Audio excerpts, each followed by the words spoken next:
விஷயங்கள் வந்து கொண்டே இருக்கிறது. அதனால் எந்த நேரத்தில் எந்த விஷயங்களை செய்வது என்றே தெரியவில்லை. நல்ல நேரம் பார்த்துதான் செய்கிறேன். ஆனாலும் எந்த நேரத்தில் செய்தாலும் நான் செய்யும் செயலானது எல்லா விஷயமும் தவறாகவே தான் போய் முடிகிறது. என்னவாறாகி அம்மா செய்வது? எனக்கு ஒரு வழியை காட்டுங்கள் என்று என்னிடம் மண்டியிட்டு உன் கண்ணீரால் நீ என்னிடம் வந்து மடியேந்தி கேட்டாய் அல்லவா? அதற்கான பதிலை சொல்லவே வந்துவிட்டேன். தங்கமே, நீ செய்யக்கூடிய நேரங்கள் அனைத்தும் சரிதான். நீ எல்லா விஷயத்தையும் பார்க்கிறாய். ராவுகாலங்கள், யமகண்டம், குளுசம் இவை அனைத்தையும் பார்த்து பார்த்து இந்த விஷயங்களை இன்று செய்வோம். இன்று நாள் நன்றாக இல்லை, நாளை செய்வோம். நாளை நன்றாக உள்ளது, சுப முகூர்த்த நாளா, இப்படியெல்லாம் விதவிதமாக அதிகமான நேரங்களை நீ பார்க்கிறாய். நீ பார்ப்பது அனைத்தும் சரிதான். ஒரு விஷயத்தை செய்ய வேண்டும் என்றால் அதற்கு நாம் அதிகமாகவே ஒரு விஷயத்தை யோசித்து யோசித்து செய்ய வேண்டும். ஆனால் ஒன்றே ஒன்று மறந்து விடுகிறாயே, சந்திராஷ்டமம் என்று ஒன்று உன்னுடைய ராசிக்கும் நட்சத்திரத்திற்கும் வரும் அல்லவா? அன்று நீ எதையும் செய்யக்கூடாது. சில விஷயங்களை நீ மறந்து போய் அன்றுதான் செய்கிறாய். நான் இப்பொழுது உங்களுக்கு சொல்கிறேன், சந்திரன் என்பது வாழ்வில் மிக மிக முக்கியமானது. சந்திரன் இருக்கும் நேரத்தில் தான் செய்ய வேண்டும். அதற்குத்தானே எல்லாரும் பௌர்ணமியில் எல்லா விஷயங்களையும் செய்கிறார்கள். அம்மாவாசையில் எதுவும் செய்வது கிடையாது. சந்திரன் என்று இருக்கிறதோ அன்று நம் வாழ்வில் ஒரு விஷயத்தை செய்தால்தான் அது மங்களகரமாக இருக்கும். எதற்காக நிறைய பேர் வளர்பிறையில் செய்கிறார்கள்? வளர்பிறை சந்திரனானது நம் வாழ்வில் ஒளிமயமாக்க ஆக்கும் என்பதற்காகத்தானே. புரிந்து கொள்ளுங்கள், எல்லாமே வெறும் பேச்சுக்காக உருவாக்கியது அல்ல. எல்லாம் ஒரு காரண காரியத்திற்கூடத்தான் உருவாக்கி இருக்கிறோம்.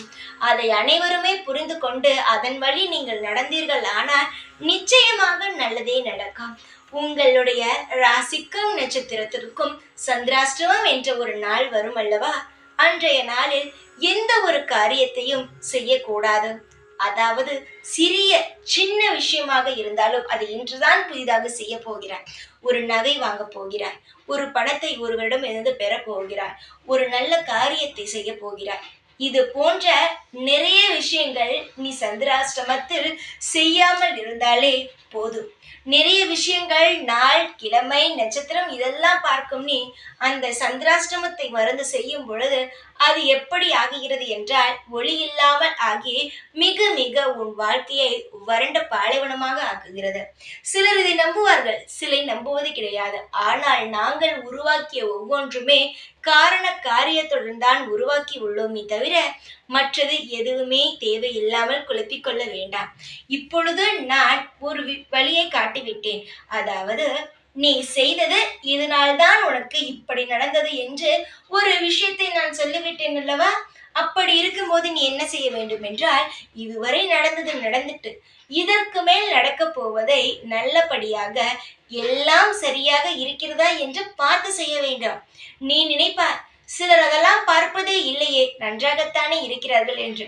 சிலர் பார்ப்பதே இல்லை, புரிகிறதா? சிலர் பார்ப்பதே இல்லை. அவர்களுக்கும் எல்லாம் நடக்கும், வெளியில் காட்டிக்கொள்வது இல்லை.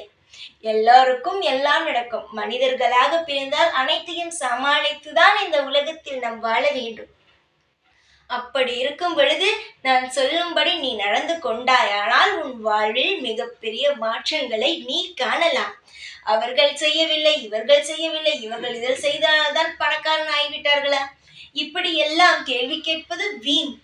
அவரவர்களுக்கு என்னென்ன நேரம் நடக்கிறது என்பதெல்லாம் உனக்கு தெரியாது. அவரவர் வாழ்க்கையில் எவ்வளவு கஷ்டப்படுகிறார்கள் என்பதெல்லாம் உனக்கு தெரியாது. வெளி தோற்றத்தை வைத்து எடை போடக்கூடாது.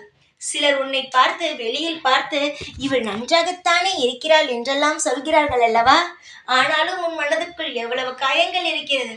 அது போலத்தான் இங்கு இருப்பவர்கள் வெளியில் எதையும் காட்டிக்கொள்ளவில்லை. ஆனால் ஒவ்வொருவருடைய வாழ்க்கையில் அவரவர்களுக்கு தகுந்தது போல எல்லா விஷயங்களும் நடக்கிறது. எல்லாவற்றையும் அவர்களும் செய்கிறார்கள்.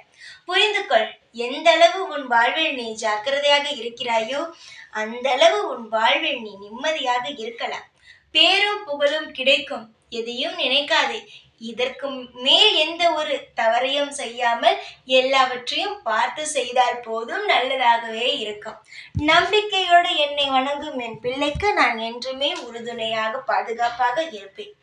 இந்த வாராகி இருக்கும் பொழுது கண்ணீரை சிந்தாதே. புரிகிறதா? ஜெய் வாராகி.